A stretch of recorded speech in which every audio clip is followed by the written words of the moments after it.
আসসালামু আলাইকুম। আমি মোহাম্মদ রেজাল হলাদার আপনাদের সাথে আসি প্রতি মাসেই আন্তর্জাতিক কিছু খবরের বিশ্লেষণ নিয়ে। সুপ্রিয় দর্শক, হঠাৎ কেন ভারত চিকেন নেকের নিচ দিয়ে সুড়ঙ্গ করে রেললাইন তৈরি করবে? আসুন বিস্তারিত আলোচনা করি। যে কারণে চিকেন নেকে মাটির নিচ দিয়ে সুড়ঙ্গ বানাচ্ছে ভারত। এবার এ বছরের জানুয়ারি মাসে বিমান ঘাঁটিটি আরও প্রশস্ত করার জন্য প্রায় ৩৮৩ একর জমি অধিগ্রহণ করার বিজ্ঞপ্তি দিয়েছে সরকার। ভারতের উত্তর পূর্বাঞ্চলের সাথে বাকি দেশকে সংযুক্ত করে রেখেছে যে সরু ভূখণ্ড, সেটা চিকেন নেক বা শিলিগুড়ি করিডোর নামেও পরিচিত। সেখানে মাটির নিচে সুড়ঙ্গ কেটে রেল লাইন বসানোর পরিকল্পনা প্রায় চূড়ান্ত করেছে ভারত। অন্যদিকে আসামে ব্রহ্মপুত্র নদের নিচ দিয়েও সুদীর্ঘ এক সুড়ঙ্গ পথের পরিকল্পনা অনুমোদন করেছে ভারত সরকার। আসলে কেন? ভিডিওটি সম্পূর্ণ দেখবেন এবং ভিডিওর শেষে রয়েছে আরও কিছু চাঞ্চল্যকর তথ্য, যা আমি এই প্রথম আপনাদের জানাচ্ছি। সুপ্রিয় দর্শক, দেখেন, ভারত এবং বাংলাদেশ কিন্তু বর্তমানে যে রাজনীতিকে অর্থাৎ জিওপলিটিক্স থেকে এবং দুই দেশের সরকারের ভিতরে একটা টান উত্তেজনা, অর্থাৎ ভারতও ছাড় দিচ্ছে না বাংলাদেশকে এবং বাংলাদেশের ডক্টর মোহাম্মদ ইউনূস তিনিও কিন্তু ছাড় দিচ্ছে না ভারতকে। তবে হয়তোবা এতটা এই যে টান উত্তেজনা হতো না যদি 24-এ এই যে 5ই আগস্ট ছাত্র জনতার গণ অভ্যুত্থানে শেখ হাসিনা এই দেশ থেকে চলে না যেত। এই শেখ হাসিনাকে ঘিরেই কিন্তু এই যত জ্ঞানজাম ফাসাদ যা হচ্ছে। আবার বাকিটা হয়েছে, আপনারা জানেন যে বিশ্বকাপ T20 বিশ্বকাপ আয়োজন করেছে ভারত। সেখানে আসলে বাংলাদেশের মুস্তাফিজুর রহমানকে নিয়ে একটা কন্ট্রোভার্সি হয়েছে। ওই যে IPL-এ তাকে না নেওয়ার জন্য তারা ঘোষণা দিয়েছে এবং বাংলাদেশও নিরাপত্তা ইস্যুর কারণে সেই দেশে বিশ্বকাপ খেলতে যায় নাই। এই একটা উত্তেজনা। এরপরই যখন লালমনিরহাটে বাংলাদেশের যে সরকার, তারা ওই যে চীনের সাথে এবং আপনার পাকিস্তানের সাথে মিলে একটা বিমান ঘাঁটি করছে। এটি করার পর ভারতের ঘুম একদম হারাম হয়ে গেছে। দেখেন, বাংলাদেশ একটা ছোট রাষ্ট্র, হয়তোবা ইন্ডিয়া দখল করার মতো কিন্তু ক্ষমতা নেই। তারপর তারা কেন যে ভয় পায় তা জানি না। তারা আসলে বাংলাদেশকে এতটা ভয় পাওয়ার কারণটা কি? আমি তো কোনো কারণ দেখছি না। দেখেন, বাংলাদেশ কিন্তু কোনো দিনই ইন্ডিয়ার সাথে যুদ্ধ করবে না, কখনো আগে যাবে না। কারণ বাংলাদেশ একটা ছোট্ট দেশ ভাই। এবং আপনার ভারতের লোক তো হয়েছে 141 কোটি। আয়তন তো বাংলাদেশের চেয়ে মনে করেন প্রায় 30টারও চেয়ে বড়। বাংলাদেশের 30টার চেয়েও বড় ভারত। এখন আর বাংলাদেশের লোক কত? 20 কোটিও না। তারপর ধরলাম 20 কোটি, 18 কোটি, 20 কোটি ধরলাম। দেখেন কত কম। এবং আয়তন কত? আয়তন 2 লক্ষ না, বুঝছেন, 1,47,000 বা 60,000 এরকম একটু বেড়েছে যেহেতু। এখন হঠাৎ করে এই বাংলাদেশকে তারা ভয় পাবে কেন? এবং এই চিকেন নেকের নিচ দিয়ে তারা সুড়ঙ্গ করে যে করতেছে, রেল লাইন করতেছে, এটা কারণ কি? কারণ তাদের একটা ভয়। এবার আসি বিস্তারিত পত্রিকাটা পড়ি, তারপর আপনাদের সাথে আবার আলোচনা করব। ভারতের উত্তর পূর্ব অঞ্চলের সাথে বাকি দেশকে সংযুক্ত করে রেখেছে যে সরু ভূখণ্ড, সেটা চিকেন নেক বা শিলিগুড়ি করিডোর নামেও পরিচিত। সেখানে মাটির নিচে সুড়ঙ্গ কেটে রেল লাইন বসানোর পরিকল্পনা প্রায় চূড়ান্ত করেছে ভারত। অন্যদিকে আসামে ব্রহ্মপুত্র নদের নিচ দিয়েও সুদীর্ঘ এক সুড়ঙ্গ পথের পরিকল্পনা অনুমোদন করেছে ভারত সরকার। পশ্চিমবঙ্গের উত্তর দিনাজপুর জেলায় 3 মাইল হাট থেকে শিলিগুড়ি শহর হয়ে 11 কিলোমিটার দূরের রাঙ্গাপানি পর্যন্ত প্রায় 36 কিলোমিটার দীর্ঘ সুড়ঙ্গের ভেতর দিয়ে রেল লাইন বসানো হবে। উত্তর পূর্ব রেলওয়ের মুখপাত্র কপিঞ্জল কিশোর শর্মা বলেছেন, প্রকল্পটি প্রস্তুত করা হয়েছে, তবে চূড়ান্ত অনুমোদন এখনও আসেনি। তবে রেলমন্ত্রী অশ্বিনী বৈষ্ণব ভারতের কেন্দ্রীয় বাজেটের পর সংবাদ মাধ্যমের সাথে কথা বলতে গিয়ে এই প্রকল্পটির বিষয়ে প্রথমে জানিয়েছিলেন। তাই ধরে নেওয়া যেতে পারে এই প্রকল্পটি চূড়ান্ত অনুমোদন পাওয়ায় এখন সময়ের অপেক্ষা। ভূকৌশলগতভাবে ভারতের কাছে অতি গুরুত্বপূর্ণ এই চিকেন নেক বা শিলিগুড়ি করিডোর। এই অংশটি গড়ে মাত্র 20 কিলোমিটার চওড়া। পাশেই বাংলাদেশ, আবার উত্তর দিকে আছে চীন, পশ্চিমে নেপাল। ভারতের উত্তর পূর্বাঞ্চলের সাথে যোগাযোগের একমাত্র পথ এই চিকেন নেক করিডোর। যাত্রী, পণ্য পরিবহনের সাথে সামরিক সরঞ্জাম ও সেনা পরিবহনের ক্ষেত্রেও এই চিকেন নেক করিডোরের ব্যবহৃত হয়ে থাকে। বিশেষজ্ঞরা মনে করেছেন, যাত্রী পরিবহন করা হলেও ভূগর্ভস্থ এই নতুন রেল লাইনের সামরিক গুরুত্ব অপরিসীম। আবার শনিবার অর্থাৎ 14 ফেব্রুয়ারি ভারতের প্রধানমন্ত্রী নরেন্দ্র মোদীর সভাপতিত্বে এক বৈঠকে অর্থনৈতিক বিষয়গুলোর ক্যাবিনেট কমিটির একটি পরিকল্পনা অনুমোদন দিয়েছে, যেটিতে আসাম ব্রহ্মপুত্র নদের নিচ দিয়ে প্রায় 16 কিলোমিটার দীর্ঘ এমন একটা সুড়ঙ্গ পথ বানানো হবে, যেখানে ট্রেন আর গাড়ি দুই চলাচল করতে পারবে। অদৃশ্যমান রেলপথ। ভারতের বহু শহরেই এমন ভূগর্ভস্থ রেলপথ বা মেট্রো রেল চলে, কিন্তু সেগুলো শুধুই শহরাঞ্চলের গণপরিবহন ব্যবস্থা হিসেবে রয়েছে। চিকেন নেক করিডোর এ যে ভূগর্ভস্থ রেলপথ বসাবে, সেটা যাবে সম্পূর্ণ গ্রামীণ এলাকার মধ্য দিয়ে।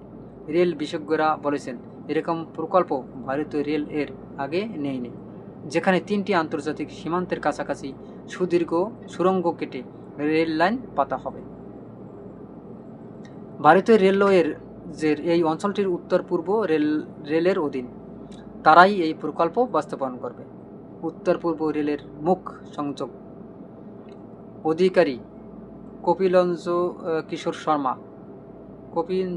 কিশোর শর্মা বলেছিলেন, উত্তর দিনাজপুরের 3 মাইল হাট থেকে শুরু হয়ে এই রেলপথ শিলিগুড়ির কাছে রাঙাপানি হয়ে বাগডোগরা পর্যন্ত যাবে। তবে মোট 35.76 কিলোমিটার দীর্ঘ ভূগর্ভস্থ রেলপথের 2টি পৃথক সুড়ঙ্গ থাকবে। ঘটনাচক্রে ভারতীয় সেনাবাহিনী বাংলাদেশ সীমান্তের কাছাকাছি যে 3টি নতুন সেনা ঘাঁটি বানাচ্ছে, তার মধ্যে 2টি বিহারে কিষানগঞ্জ এবং পশ্চিমবঙ্গের চোপড়ার খুব কাছাকাছি দিয়ে যাবে প্রস্তাবিত ভূগর্ভস্থ রেলপথটি। তৃতীয় সেনাঘাঁটি হচ্ছে আসামের বুদ্রিতে। এই দেখেন, এই ভারত কিন্তু অলরেডি বাংলাদেশের যে সীমান্তের কাছাকাছি 3টা সেনাঘাঁটি তৈরি করে রেখেছে। আসলে এগুলো কেন? এতদিন তো আমরা কখনো দেখিনি। আসলে হঠাৎ করে তারা সেনাঘাঁটি বানিয়েছে কেন? তবে আমরা অনেক লোকের কাছে শুনেছি, আমি গতকালকে এক মুরব্বী বলেছি, দেখেন, ভারতের সাথে কিন্তু বাংলাদেশের মুসলমানদের একটা যুদ্ধ হবে, হয়তোবা আজ বা কাল। আসলে এটার সাথে কিন্তু পাকিস্তানও যোগ দেবে এবং ভারতের যে মুসলমান আছে তারাও কিন্তু যোগ দেবে। আসলে এটা সত্য কিনা তা আমরা জানি না, তবে আমরা শুনেছি যে এরকমের একটা ঘটনা ঘটবে, মানে যুদ্ধের একটা, সেই যুদ্ধে তুমুল যুদ্ধ হবে এবং রক্তক্ষয়ী যুদ্ধ হবে। সেখানে এটাও শুনেছি যে যারা মুসলিম তারা জিতবে, জয়লাভ করবে, অনেক লাশ পড়বে, লাশের পর লাশ পড়বে। মানে বলতে গেলে যে 100 জনের ভিতর আপনার মনে করেন 80-90% মারা যাবে, কিন্তু তারপরেও মুসলিমেরা জিতবে।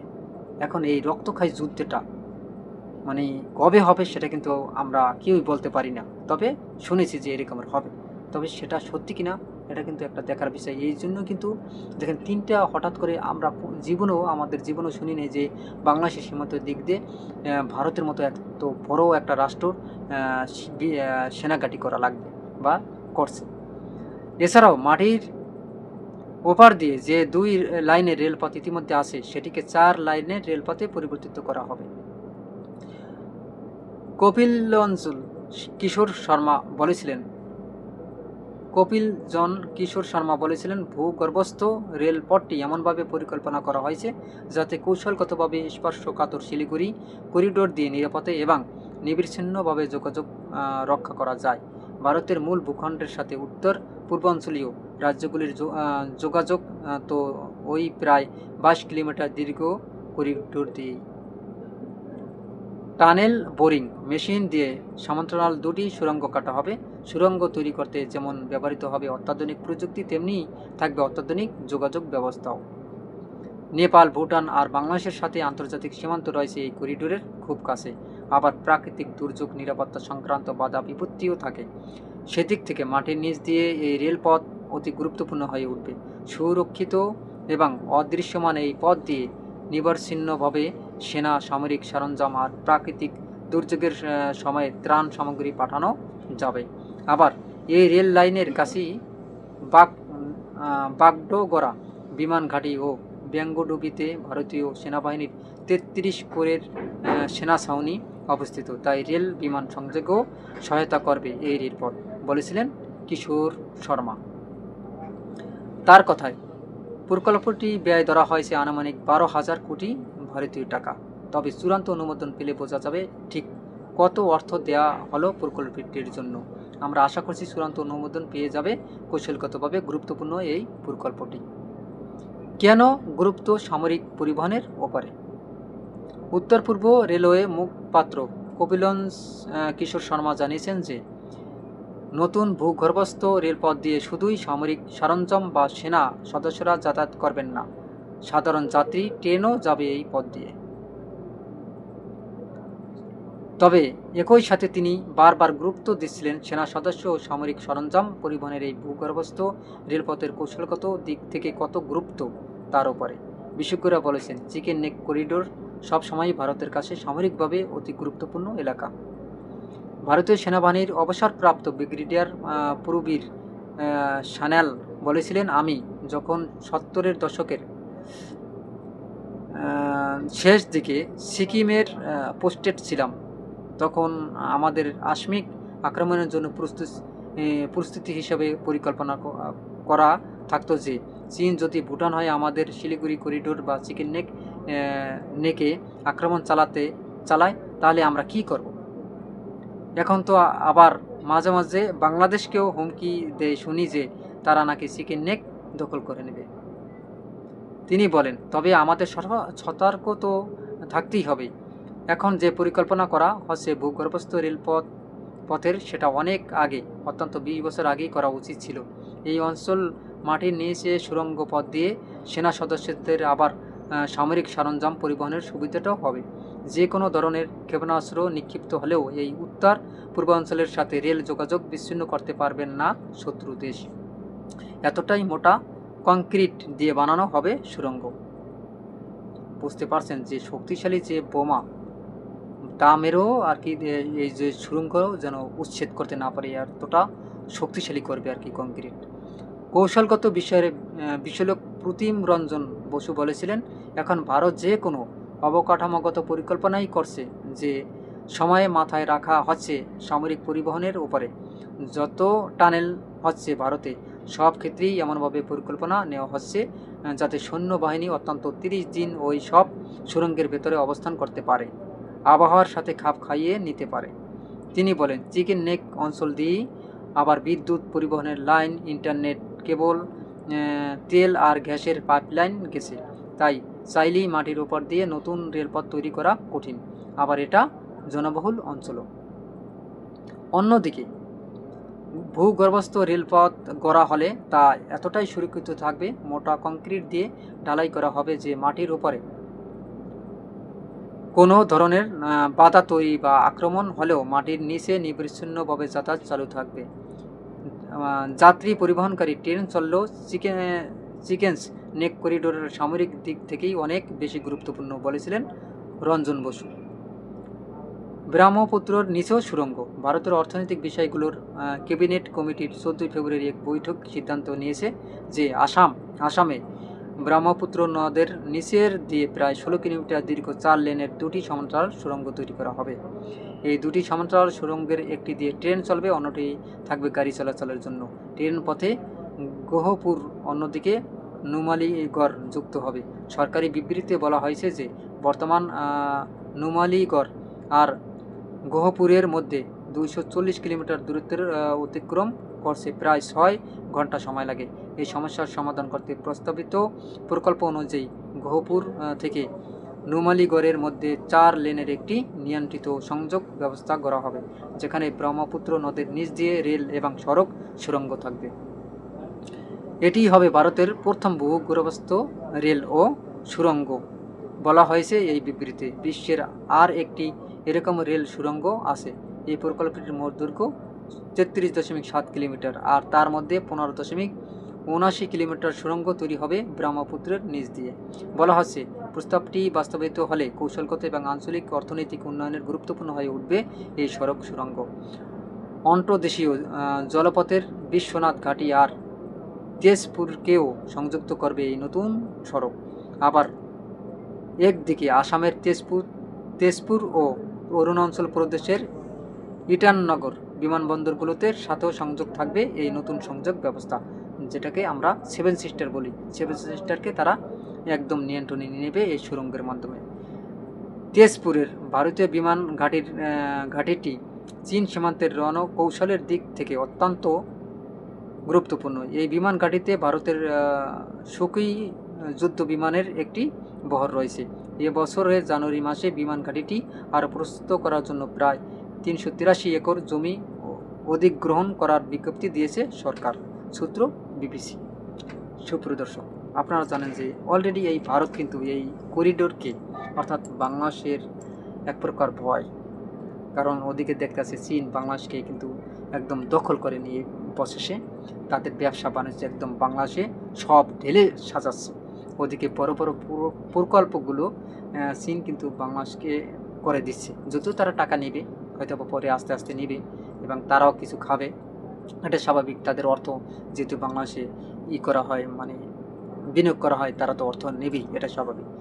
যাই হোক, এখন যেভাবে ঘাঁটি ঘিরে বসেছে চীন বাংলাদেশে, ভারতের বাংলাদেশে আসা সম্ভব না, তারা বুঝে গেছে। এই জন্যে কিন্তু এই সুড়ঙ্গগুলো করতেছে। এটা তাদের একটা টেকনিক এবং বুদ্ধি। তবে হ্যাঁ, যা নিজ মাতৃভূমির রক্ষার ক্ষেত্রে যে কোনো কাজ করাই জাহাজ আছে আমি মনে করি।